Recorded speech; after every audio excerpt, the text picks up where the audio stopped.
कि जो किसान ये कर चुके हैं, अब जो हो गया उसमें क्या करें। अब क्या करें। वाह वाह वाह वाह। ये तो कर रहे हैं, करने वाले थे। जो बुजुर्ग हो गए वो निकाल करके वापस इस पंक्ति में आएंगे तो क्या करें, ये बात खत्म हो गई। अभी हम लगा चुके हैं, 2 साल बीत गया, किसी की 3 टहनी है, किसी की 2 टहनी है, ब्रांच बिगड़ चुकी है, पतली ब्रांचों में फल टंग रहा है, उसका क्या करें। वो इलाज। तो आप लोगों के कुछ मुझे प्रश्न पहले दो, आपको क्या दिक्कतें हैं, तो मैं उनके जवाब और जो मुझे बतलाना है वो मैं बतलाऊंगा। आप लोगों की क्या दिक्कतें हैं जो 2 साल 2.5 साल 1.5 साल से ऊपर वाले फल है। ये गुरु, एक तो ये बीमारी है,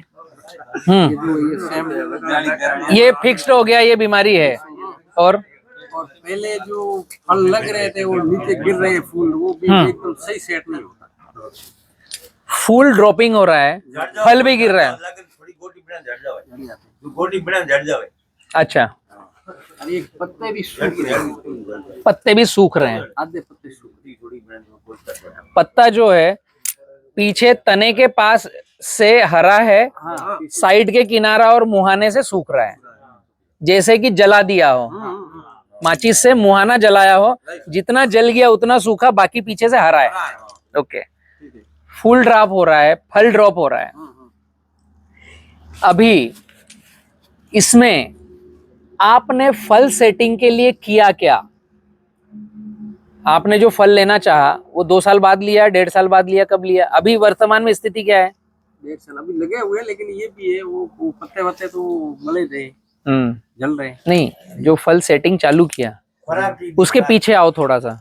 अच्छा, फल कि आपने स्ट्रेस कब दिया, कैसे दिया, और इथरेल कब डाली, और सेटिंग कैसे हो। एक व्यक्ति मुझे आपकी प्रक्रिया समझाओ जो बीच वाले हैं। पहले गुरु अपना उसके अंदर कटिंग करवाए। कटिंग कौन से महीने में। वो 7वें महीने, जुलाई में आपने पौधे की कटिंग कराई, ठीक है, ओके। उसके अंदर वो कटिंग कराने के बाद में खाद डाला। कटिंग करने से पहले थोड़ा सा मैं जाऊंगा एक बार, तो उसको तान कब दी, इथरेल कब डाली, पानी कब बंद किया। कटिंग के बाद इथरेल डालते हो, कटिंग के पहले नहीं डालते हो, ठीक है। तो कटिंग के पहले और क्या किया था। पानी बंद किया था। कटिंग के पहले पानी बंद कर दिया। कितने दिन बंद रखा। 7-8 दिन पहले बंद रख दिया था। हमने 7वें महीने में पहले सप्ताह में कटिंग करी, उसके 7-8 दिन पानी बंद किया, ऐसा है, ठीक है। पहले बंद कर दिया था। कटिंग के पहले बंद कर दिया ना, 1 सप्ताह पहले पानी बंद कर दिया, ठीक है। उसके बाद में कटिंग किया। उसके बाद कटिंग किया, कटिंग करने के बाद इथरेल किया, इथरेल डाली। उसके मान लो कटिंग किया ना, कटिंग करने के बाद में 2-4 दिन में खाद डाल दिया। कटिंग करने के बाद पहले स्प्रे किया या खाद डाला। खाद डाला, पहले खाद डाला, ठीक है। उसके बाद में इथरेल कर दिया। उसके बाद इथरेल कर दिया। अब ये प्रक्रिया आप सभी को समझना है, ये मुझे क्वेश्चन आंसर पता है, पर मैं आप लोगों तक पहुंचा रहा हूँ। रिपीट, पानी बंद किया, कटिंग करी, खाद डाला, फिर इथरेल डाला, ठीक है। अब आगे बताओ। उसके बाद में पानी चालू करवाया, पहले 2 घंटा करवाया, 1 घंटा। इथरेल डालने के कितने दिन बाद पानी चालू किया। करने के बाद 7-8 दिन बाद पानी चालू किया। इथरेल डालते समय, जब आप इथरेल डाल रहे थे, उस समय पौधे पर हरे पत्तों की संख्या कैसे थी। हरी थी, वैसे अच्छे खासी हरी थी, जैसे था वैसा एकदम नया, जैसा था वैसा का वैसा हरे पत्ते। अब हमने इथरेल डाला, तो हमारी मंशा ये थी, इथरेल डालने का कॉन्सेप्ट मैं बतला रहा हूँ, थोड़ा सा चोट लगेगा आप लोगों को। बिल्कुल बोली सर। इथरेल डालने में हमारी मंशा ये थी कि मैं एक जादू की डब्बी लाया हूं जो पौधे के ऊपर गई और पौधे को डीएनए तक उसने गिरा दिया। तो ये नैसर्गिक है या आर्टिफिशियल है। ये आर्टिफिशियल, पूरा हरा भरा पौधा है, एकदम हरा। अभी आप स्वस्थ हो, आपके ऊपर मैंने तेजाब डाल दिया, अभी क्या होगा। चमड़ी जली, पत्ता जला, बाल जले, अंदर रूह तक कांप गई, क्योंकि वो जलन चल रही है अंदर।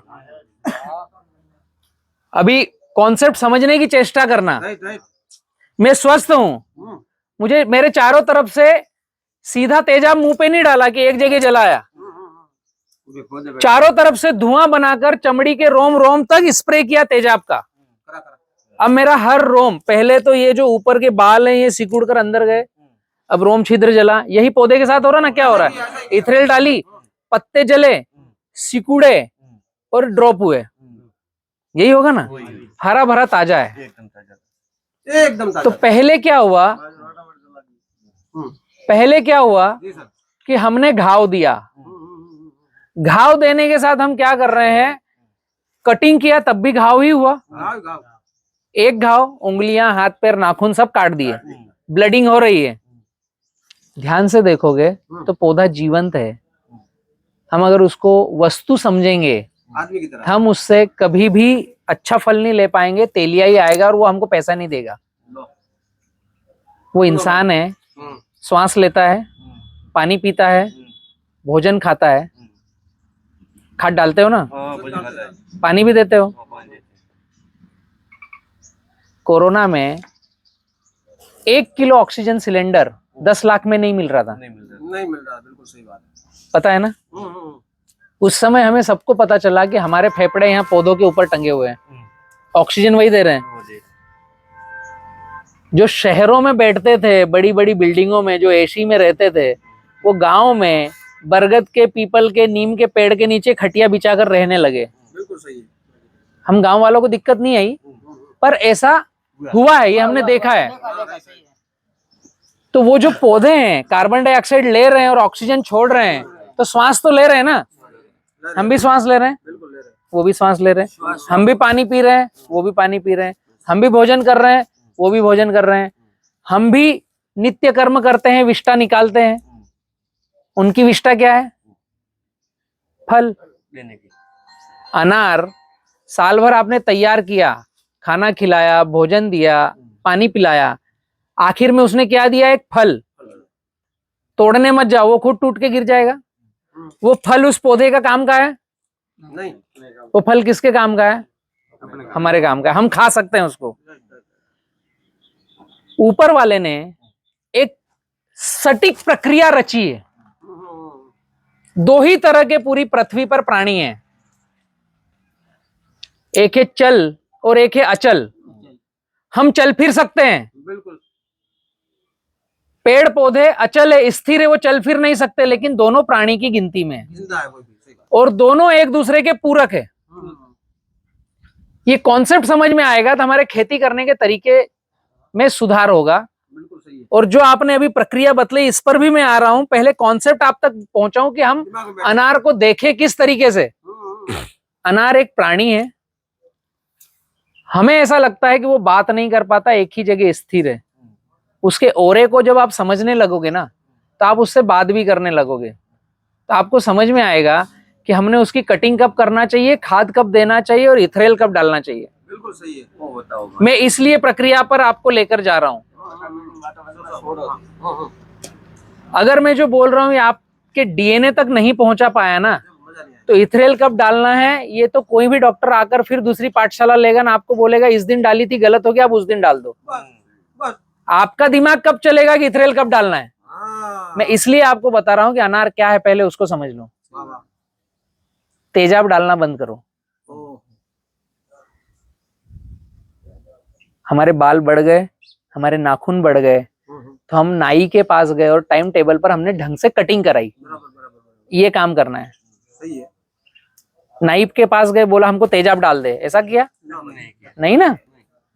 नाखून काटना है, इसका मतलब कटिंग करना है, ऐसा नहीं, उंगलियां नहीं काट देना है। कॉन्सेप्ट थोड़ा सा है, बारीक सी महीम लकीर है, इसको समझना है। प्रकृति ने एक प्रक्रिया बना के रखी है, अप्रैल, मई, जून, ये डी लीफिंग का टाइम है, पत्ते गिरने का टाइम है, पतझड़ का टाइम है।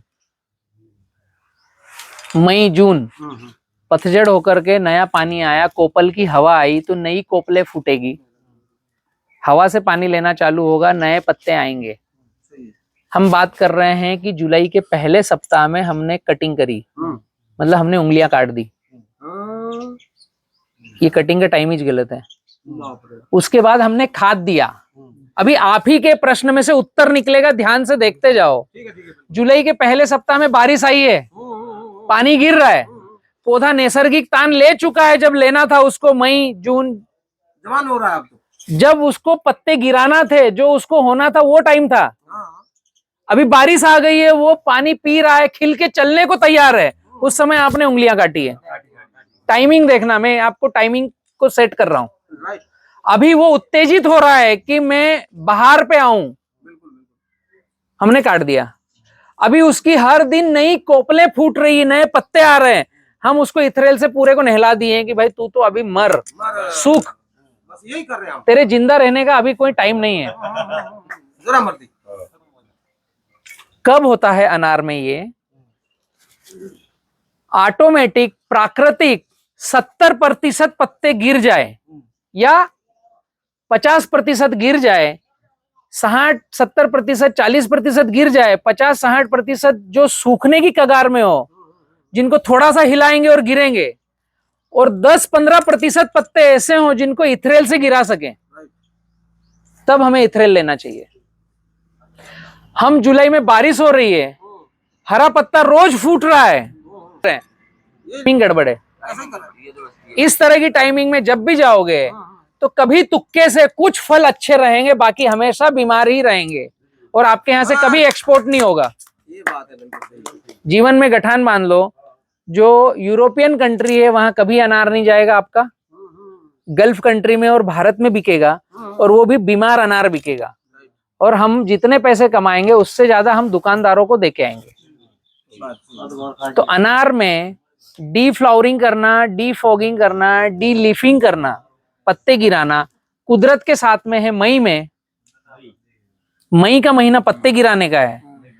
पौधा पूरा सूख कर जंजाड़ हो जाए, हाथ से हिलाओ सारे पत्ते गिर जाए, इसकी एक टेक्निक है, वो करना पड़ेगा। जून 15 से 20 जून तक भी मई में शामिल हो गया है, गर्मी आ चुकी है, हल्की ठंडी हवा आती है जून लास्ट जुलाई फर्स्ट में, और बारिश आती है जुलाई में। पहले ये जून में होता था, अब 15-20 दिन खसक गया है। फर्क पड़ तो गया। ये जो टाइमिंग है, हमें मई 15 जून के पहले करना है, वहां कटिंग करना है और वहां इथरेल डालना है, ना कि हमें भोजन देना है। हमने 2 प्रक्रियाएं गड़बड़ करी, पहले कटिंग करी, बारिश आई जब, फिर भोजन दे दिया और फिर इथरेल डाला। इथरेल डालने के बाद जब हम पानी देंगे, जब हम फुटाव कराएंगे या बारिश का नेचुरल पानी आएगा, उस समय भोजन डालेंगे। इथरेल पहले हो जाएगा, कटिंग पहले हो जाएगा, पौधा सूख करके डंडा बचेगा, वो खुद भोजन लेने के लिए आतुर रहेगा कि अब मैं भोजन खाऊं, और उस समय इथरेल डालने के पहले भोजन दे। ये प्रक्रिया में चेंज है। सारी गलती है। अब ये बड़े पौधों के लिए भी है, मिडिल पौधों के लिए भी है, जिन्होंने फल लेना चालू किया। यहां पर मोटे सुधार की आवश्यकता है। जब हम प्राकृतिक ऑटोमेटिक वो पत्ते ड्रॉप करके तैयार होगा भोजन खाने के लिए, और थोड़ी बहुत पत्तियां बचेगी, तो हम इथरेल दें, या इथरेल की आवश्यकता लगती नहीं। इथरेल कब देना पड़ता है? जब हम नैसर्गिक प्रक्रिया में मई में ड्रॉपिंग पत्तियां करा रहे हैं, उस फल को इथरेल देने की ही जरूरत नहीं है। हम जब दूसरा बहार लेंगे तब इथरेल डालने की जरूरत है। अगर आपने मई में सेटिंग किया, प्लाट को तैयार करना, जुलाई में नई कोपलें आई, प्राकृतिक बारिश हुई, हमने खाद दिया, पानी दिया, तो जुलाई, अगस्त, सितंबर, अक्टूबर, नवंबर और दिसंबर में माल कट के खत्म। 15 दिसंबर के बाद फिर पानी की तान, नई प्रक्रिया।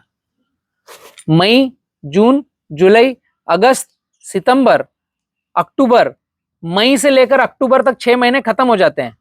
नवंबर में जो माल बचा, इसको तोड़कर खत्म करो, पौधे को शेडो करो, पत्तियां भी गिरती रहेगी, माल भी भरता रहेगा। माल में क्वालिटी चाहिए तो लास्ट में क्या होगा पता है? पोटास ज्यादा जाएगा और पानी बंद होगा। दूसरे बहार की मैं बात कर रहा हूं, कैसे आएगा। यहां तक समझ में आया इथरेल वाला प्रोग्राम? दूसरा बहार